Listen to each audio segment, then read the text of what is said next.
Hello, in this presentation I will be teaching you how to read chord symbols.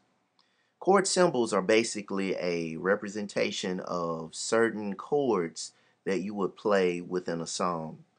And when you read chord symbols, it's an easy way to learn new songs and it's an easy way to remember how to play certain songs. So let's begin. Reading chord symbols is very easy. It's quick, it's simple, and like I said, it's a very effective way of learning new songs. Now, the first thing that you have to pay attention to when you're reading chord symbols is that you have to pay attention to your time signature. Now, your time signature basically lets you know how many counts are in a particular measure or bar.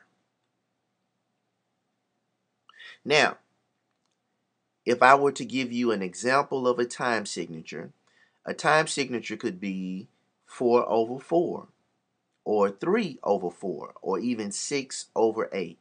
In a sense, it looks like a fraction, but in music, it's called a time signature.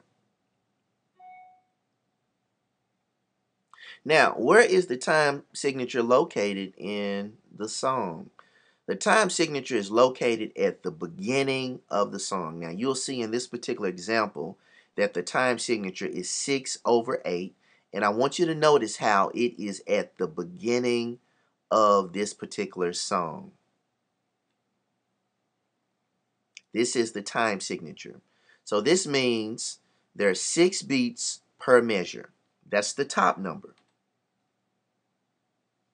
What does the top number tell you? It tells you how many counts are in each measure. So if the top number, for example, was 4, then that means that there would be 4 counts per measure. If the top number was 3, then that means that there would be 3 counts per measure.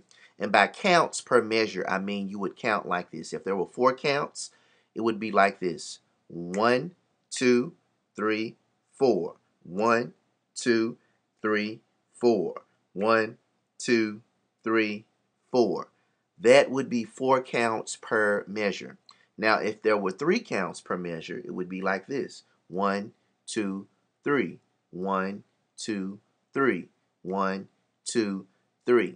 And it's a consistent count with that number that's on the top going. Now, when you look at what I call chord charts, or sometimes people call them lead sheets. And what I mean is a song that is written out with chord symbols. Like for this song, an example, How Great Is Our God. This is written out in a lead sheet style or chord chart style. And you'll notice that we have F major for the first measure, then F major and C major over E, and then F major over D, and then F major over D again. This is an example of what a chord chart would look like, and it's also using chord symbols. F major would be the symbol for an F major chord. The F MAJ is the symbol. C MAJ/E would be the symbol for a C major chord with E as your bass note, or E with your left hand. Now, what do the slashes mean? The slashes actually tell you what beat or what count you're supposed to play the particular chord on. So if you notice in the very beginning, the first chord is F major. So we would play the F major chord on beat 1, and we would hold it for beats 2, 3, and 4. So we would play the F major chord on beat 1, and we would hold it for 4 counts. So it would be F, 2, 3, 4, then the next measure, like that. And now in the second measure, we have F major on beats 1, 2, and 3, and then we change our chord on beat 4, which is C major with the right hand, and E major, not E major, excuse me, but E, just that single note with the left hand. So we're going to play a C major chord with our right hand, and E is going to be our bass note, or the single note that we play with our left hand. And we're going to play that on beat 4. So I'm going to go back to the beginning again, and it would be like this. F major is going to be the first chord, and it would be like this. 1, 2, 3, 4. F again. 1, 2, 3, 4. 1, 2, 3, 4.